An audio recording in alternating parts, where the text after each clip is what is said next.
સુરતમાં પાંડેસરા પોલીસ દ્વારા વ્યાજખોરો સામે કાર્યવાહી કરવામાં આવી રહી છે। તે અંતર્ગત દીપક ઠીવરે નામના વ્યક્તિની ધરપકડ કરવામાં આવી છે।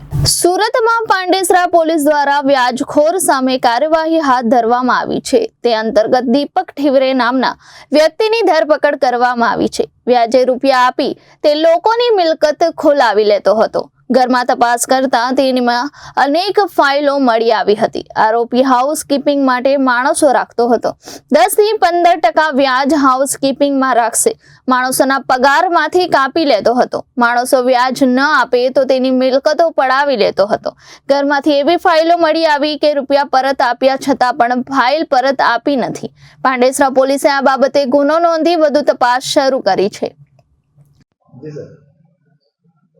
પાંડેસરા પોલીસ સ્ટેશન વિસ્તારમાં મનીષાબેન નામના અરજદાર પાંડેસરા પોલીસ સ્ટેશન આવેલા, જેમણે પાંડેસરાના પ્રેમનગર વિસ્તારમાં એક ઈસમ વ્યાજે રૂપિયા આપી અને મિલકત લખાવી લે છે અને માણસોનું શોષણ કરે છે તેવી રજૂઆત કરતા તેમની ફરિયાદ દાખલ કરી આરોપી દીપક ભીમરાવ ઢીમરેના ઘરે જઈ ઝડપી તપાસ કરતા અન્ય વ્યક્તિઓની પણ ફાઇલો તેમના ઘરેથી મળી આવેલ, જેમાં મુખ્યત્વે આરોપી આઉટસોર્સિંગનું કામ કરતા હતા, જેમાં માણસોની હાઉસકીપિંગ માટે રાખતા હતા અને સારી સારી હોટલોમાં માણસો મૂકતા હતા, જેના ભાગરૂપે 10 થી 15% વ્યાજ પોતાના પગારમાં કાપી લેતા હતા।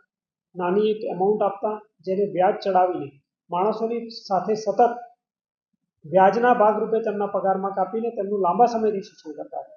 આ ઉપરાંત 3-4 ફાઇલો એમના ઘરેથી એવી મળી છે કે જેમાં લોકોએ તેમને પૈસા ચૂકવી દીધા હોય, આમ છતાં ફાઇલ પરત કરેલ નથી। અને સને 2008 થી અત્યાર સુધીમાં 4 ફાઇલ એવી પણ મળી છે કે જેમાં તેમણે ખૂબ નજીવી કિંમતે મકાન લખાવી લીધું હોય અને પોતાના હસ્તક કરી લીધું હોય અને આજે પણ વ્યાજે લઈ જનારા વ્યક્તિઓ વ્યાજ ભરતા હોય તેવી સિસ્ટમ તેમણે બનાવેલી હતી।